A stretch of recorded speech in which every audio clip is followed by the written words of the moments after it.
सत्संगत जी, प्यार से कहना धान निरंकार जी। जीवन में ये परमात्मा की प्राप्ति, ये उद्देश्य तो दैट हम जब भी संगत भी आते हैं अगर, तो एक ये मन में बात आती है कि शायद किसी से कुछ क्लैरिटी रूप पूछना है, कुछ और मन के भाव, तो वो एक ये प्लेटफॉर्म, एक क्योंकि जो यूथ है वो कैसे आगे मिशन को भी लेके जाना है जहाँ, तो खुद को पहले पूर्णता से इस के साथ या आइडियोलॉजी के साथ अलाइन करके फिर ही आगे वो संदेश भी पहुँचाने के लिए संभव होगा। तो वो बात जैसे अभी एड्रेस भी हुआ, वो बात की एक मन की क्लैरिटी हो, पर ऐसा भी नहीं कि सिर्फ सवाल पूछने के लिए पूछा जाए। एक वाक्य ही अगर वो मन में कुछ सफाई है, कुछ चाहिए स्पष्ट होना, तो वो बात जहाँ, और अगर हम वो बात अपने जीवन में भी देखें इन जनरल, कोई भी वजह से किसी ने किसी के बारे में हमें ऐसे कहा कि एक व्यक्ति विशेष ने आपके लिए ऐसा सोच रखी, तो हम एक मिनट में भी मान जाते हैं वो बात। फिर हम अपना ओपिनियन उस इंसान के लिए वैसा ही बना लेते हैं कि ये जो बात सुनी है ये ऐसा ही हुआ होगा, और हम कभी उस इंसान से फिर वो सफाई भी नहीं मांगते हैं। हम पूछते तक नहीं हैं कि क्या वाक्य ही एज अ फैक्ट आपने ऐसा कहा, और अगर कहा भी तो वो बात उत्पन्न कहाँ से हुई, हम उसके बारे में बात कर लें। पर इंसान की फितरत की उस इंसान से तो बात नहीं करेंगे, उसके पीठ पीछे उसके बारे में औरों से करेंगे। तो इस तरीके के जीवन से एक अपने जीवन का सुधार नहीं हो पाएगा। जैसे एक शायर ने भी बहुत खूबसूरती से लिखा कि गलत फहमियों से भी ख़त्म हो जाते हैं रिश्ते, गलती हमेशा कसूर की नहीं होती। कि अक्सर ये बात ज़रूरी नहीं कि कोई गलती ही हो, एक कसूर अगर किसी का है, एक वजह, वो गलती नहीं, पर वो हमारी ही सोच, हमारी ही परसेप्शन, हमारा ही नज़रिया किसी को गलत देखने के लिए। और फिर एक वही भाव कि अगर हमने किसी को दोषी करार दे ही दिया है, एक हमने डिसीजन बना लिया है, तो फिर चाहे फैक्ट कुछ भी हो हमारी नज़र में, तो वो इंसान दोष के लायक ही है। हमने खुद ही उस इंसान को अपनी नज़र से गिरा लिया, चाहे उसने कुछ ऐसा किया हो ना किया हो।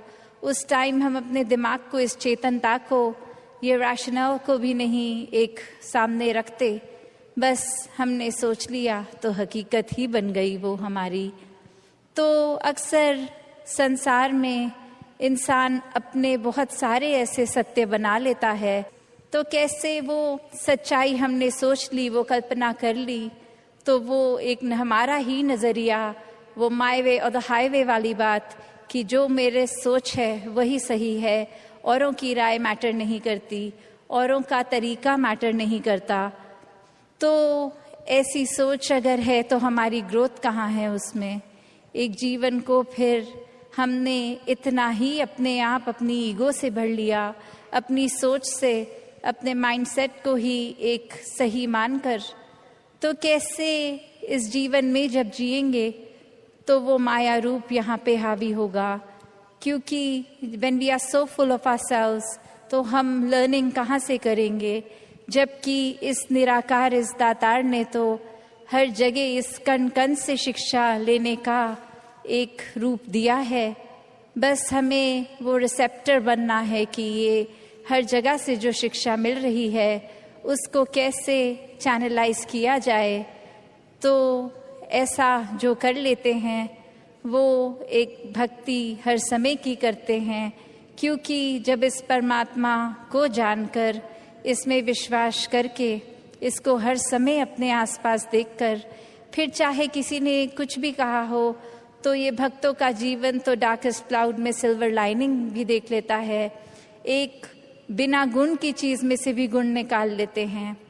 तो फिर जहाँ एक स्वाभाविक गुण बह रहे हैं, वहाँ से तो भक्त कितने ही अनेकों गुण निकाल लेंगे। तो ऐसा जीवन हमारा एक हो जाए ताकि हर तरफ से जो शिक्षाएं हैं वही मिलें।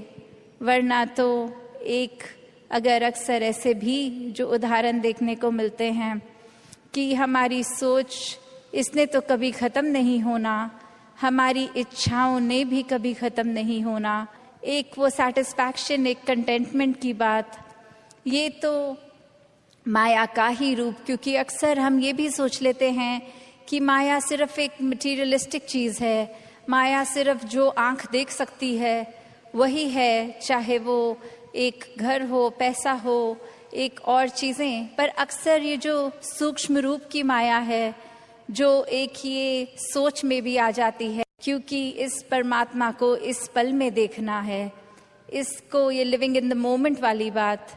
तो ऐसे बात पे ये जो इस पल में इस परमात्मा के एहसास में रहना, वो ही एक एहसास है। वरना तो ये सिर्फ माया रूप चीज़ों, वस्तुओं, रिश्तों से ऊपर ये सोच में भी आ जाती है। तो कैसे एक ये वही बात हो गई, जैसे एक कहानी भी है कि एक इंसान, उसको एक थोड़े से कुछ लोग मिले और आगे वो इंसान सारे जा रहे हैं, कहीं रास्ता ख़राब है, तो वो एक डिसीजन बनाते हैं कि will go ahead as a group, ताकि कोई बात है भी तो इकट्ठे कोई वो रास्ता आराम से निकल जाएगा। और फिर वहीं वो बातें चल रही हैं जहाँ हर कोई अपने जीवन के बारे में बता रहा है, अपने डिज़ायर्स, अपने गोल्स। एक इंसान उनमें से जो बहुत ही सूझवान, संतमति वाला, उसको एक कुआं दिखता है और वहाँ एक बाल्टी जिसमें से वो उस कुएं में से पानी निकाल सकते हैं। पर वो देखता है कि ये बाल्टी का बेस तो टूटा हुआ है, तो एक वो बॉटमलेस बाल्टी हो गई। तो वो इंसान वहाँ रुककर प्रिटेंडिंग टू बी थर्स्टी, वो उसकी प्यास बुझाने के लिए पहले उस बाल्टी में से जब पानी निकालता है, तो जब तक तो वो बाल्टी पानी के अंदर है वो भरी हुई दिखती है। पर जैसे ही वो वाटर के सरफेस से ऊपर उठा ली गई, अब उसमें पानी कहाँ टिकना था। पर वो बार बार ये कर रहा है और बाकी के लोग देख रहे हैं कि ऐसा क्यों किया जा रहा है। और वो कह रहा है कि नहीं, अब मैंने ये ठान ली है बात कि जब तक ये बाल्टी को भर के मैं इसमें से पानी नहीं निकालूंगा तब तक घर नहीं जाऊंगा। तो अब ये फूलिशनेस साउंड कर रही है बाकी आसपास वालों को, और वो कह रहे हैं कि ये पॉसिबल ही नहीं है, आपने ऐसा एक गोल क्यों बनाया है जो अचीव ही नहीं हो सकता। तो और ऐसा करोगे तो हम सब तो आगे निकलेंगे, आप अकेले ही यहाँ रह जाओगे। तो बात वो समझाने की उनको फिर यही कहता है कि शुक्र है you bought this point up, क्योंकि हम सबको पता है ये बॉटमलेस बकेट है, इसको भरा नहीं जा सकता। तो हमारी सोच, हमारा मन भी ऐसा ही बॉटमलेस है। ये डिज़ायर्स भी आएंगे, ये एक इच्छा की पूर्ति होने के बाद दूसरी ने भी आना है।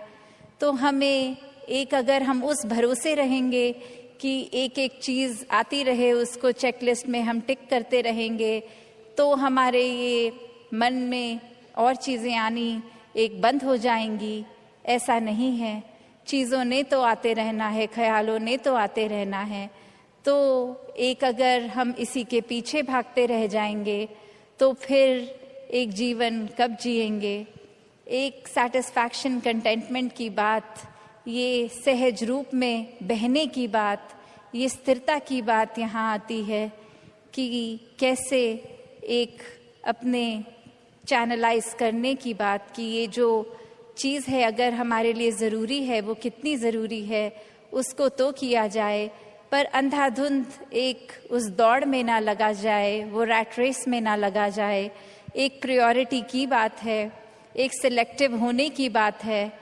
तो भक्त को ये नहीं कहा जाता कि एकदम आप डिज़ायरलेस हो जाओ, कि कोई इच्छा ही ना रखो। दासी का घड़ी पे भी नज़र जा रही है, तो और शब्दों का सहारा ना लेके इन्हीं शब्दों से आज्ञा लेगी। साथ संगत जी, धन निरंकार जी।